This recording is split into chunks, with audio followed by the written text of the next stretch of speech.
DCC అధ్యక్షుడు Kommuri Pratap Reddy versus senior నాయకుల మధ్య పచ్చగడ్డి వేస్తే భగ్గున మండుతోంది.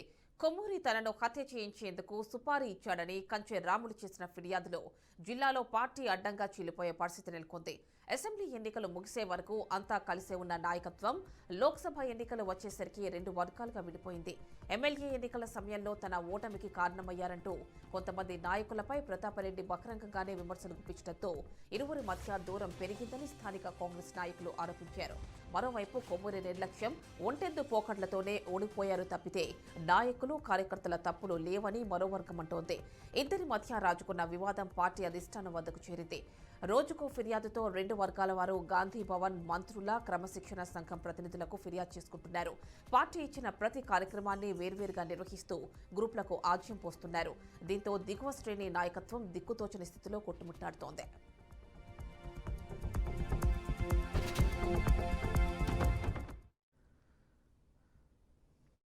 ప్రభుత్వం వచ్చిన తర్వాత మార్కెట్ కమిటీలు స్టార్ట్ అయినప్పుడు నేను లోకల్గా ఉండే సీనియర్ నాయకులు కలిసి కొమ్మూరి ప్రతాప్ రెడ్డి ఇంటికి వెళ్ళి, అన్న మరి మార్కెట్ కమిటీలు స్టార్ట్ అయినాయి, మరి 30-35 సంవత్సరాలుగా పార్టీలో పనిచేసినాము, మరి అది బీసీ రిజర్వేషను, ఓ బీసీ నాయకుడిగా నాకు అవకాశం కల్పించాలని చెప్పి ప్రతాప్ రెడ్డి గారిని అడగడం జరిగింది. ఆయన అప్పుడు చెప్పిన మాట ఒకటే, నేను 50 కోట్లు 100 కోట్లు ఖర్చు పెట్టుకున్నా, సో నేను ఖర్చు పెట్టుకొని మీకెందుకు ఫ్రీగా పదవులు ఇవ్వాలి, నాకు పైసలు ఎవరు ఇస్తా వాళ్ళకి పదవులు ఇస్తా, నా ఇష్టం నేను జిల్లా అధ్యక్షుడిని, నాకు ₹1 కోటి ఇవ్వండి, ఇస్తే నీకు మార్కెట్ కమిటీ ఇస్తా అన్నాడు.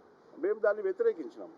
పార్టీ కోసం ఇంత కష్టపడి పార్టీని బతికించుకున్నది మేము, సో మేము కూడా పైసలు పెట్టి ఎందుకు కొనుక్కోవాలి, ఈ విషయం మేము అధిష్టానంతో డిస్కస్ చేస్తాము, పై వాళ్ళ కంప్లైంట్ చేస్తాము అని చెప్పి మేము గాంధీ భవన్లో కంప్లైంట్ చేసినాము ఇతని మీద. అది మనసులో పెట్టుకొని రావుల శ్రీనివాస్ రెడ్డి అని లద్దునూరు వాళ్ళ అనుచరులు అతన్ని పిలిపించుకున్నాడంట. పిలిపించుకొని కంచరాములు అండ్ కొంతమంది సీనియర్లు నా మీద కంప్లైంట్ చేసిండు, కాబట్టి కంచరాముల్ని ఎట్లయినా ఖతం చేయాలి, ఒక ఇసుక లారీ కొను, 25 లక్షల రూపాయలు ఇస్తా, ఇసుక లారీతోటి యాక్సిడెంట్ రూపంలో ఖతం చేయని చెప్పి శ్రీనివాస్ రెడ్డికి చెప్పడం జరిగింది. ఆ విషయం ఎవరు, అదే శ్రీనివాస్ రెడ్డి మాకు చెప్పడం జరిగింది. సో ఇది జరిగిన తర్వాత ముందు పార్టీ పరంగా అతని మీద చర్యలు తీసుకోవాలని చెప్పి పార్టీ కంప్లైంట్ చేసినాం. రెండవది చట్టపరంగా కూడా తన మీద చర్య తీసుకోవాలి.